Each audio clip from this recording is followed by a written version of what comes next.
ইতিমধ্যে জাতীয় সংসদ নির্বাচনের রোডম্যাপ নির্ধারণ করা হয়েছে। আমরা ঘোষিত রোডম্যাপ অনুযায়ী অবাধ, সুষ্ঠু, নিরপেক্ষ, ভয়ভীতিমুক্ত, গ্রহণযোগ্য নির্বাচনের লক্ষ্যে প্রয়োজনীয় পদক্ষেপ গ্রহণ করার আহ্বান জানিয়ে আসছি। আমাদের অতীত অভিজ্ঞতা অনুযায়ী কালো টাকার ব্যবহার বন্ধ, ভোট কেন্দ্র দখল, পেশি শক্তি প্রদর্শন ও ভোটের বিভিন্ন অনিয়ম ও অপতৎপরতা বন্ধ, কোয়ালিটি সম্পন্ন পার্লামেন্ট এবং দক্ষ আইন প্রণেতা তৈরি সহ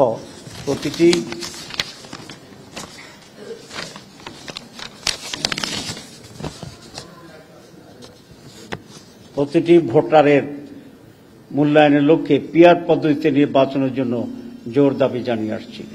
বাংলাদেশের অধিকাংশ রাজনৈতিক দল, বুদ্ধিজীবী, সাংবাদিক, কলামিস্ট, লেখক, গবেষক, শিক্ষাবিদ ও নানা শ্রেণী পেশার মানুষ পিআর পদ্ধতিতে নির্বাচনের দাবির সাথে একমত পোষণ করেছেন।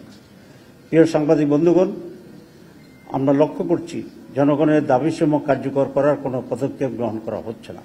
এমত অবস্থায় জনগণের দাবি আদায়ের জন্য গণ আন্দোলনের কোনো বিকল্প নেই। তাই জুলাই জাতীয় সনদের ভিত্তিতে আগামী ফেব্রুয়ারিতে অবাধ, সুষ্ঠু, গ্রহণযোগ্য নির্বাচন এবং জনগণের ভোটের প্রতিষ্ঠার মাধ্যমে বাংলাদেশকে একটি ন্যায়ভিত্তিক ও জবাবদিহিমূলক গণতান্ত্রিক রাষ্ট্র গড়ে তোলার লক্ষ্যে বাংলাদেশ জামাত ইসলামের পক্ষ থেকে আজ 15 সেপ্টেম্বর আন্দোলনের 5 দফা গণদাবি জাতির সামনে তুলে ধরছি।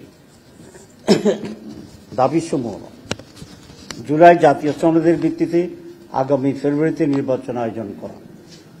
2, আগামী জাতীয় নির্বাচনে উভয় কক্ষে পিআর পদ্ধতি চালু করা। 3, অবাধ, সুষ্ঠু ও গ্রহণযোগ্য নির্বাচনের লক্ষ্যে সকলের জন্য লেভেল প্লেইং ফিল্ড নিশ্চিত করা। 4, ফ্যাসিস্ট সরকারের সকল জুলুম, নির্যাতন, গণহত্যা ও দুর্নীতির বিচার দৃশ্যমান করা। 5, স্বৈরাচারের দোসর জাতীয় পার্টি ও 14 দলের কার্যক্রম নিষিদ্ধ করা। উক্ত দাবিসমূহ বাস্তবায়নের লক্ষ্যে নিম্নোক্ত কর্মসূচি পালন করা হবে ইনশাআল্লাহ।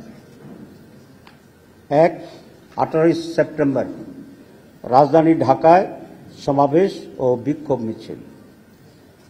19 সেপ্টেম্বর দেশের সকল বিভাগীয় শহরে বিক্ষোভ মিছিল। 26 সেপ্টেম্বর দেশের সকল জেলা উপজেলায় বিক্ষোভ মিছিল। এসব কর্মসূচি বাস্তবায়নের মাধ্যমে জনগণের দাবি আদায়ের লক্ষ্যে ঐক্যবদ্ধ হওয়ার জন্য আমরা দেশবাসীর প্রতি উদাত্ত আহ্বান জানাচ্ছি। প্রাণ কফি ক্যান্ডি, কররা কফির কঠিন স্বাদে হাইকে বলো বাই। প্রাণ কফি ক্যান্ডি, হাইকে বলো বাই।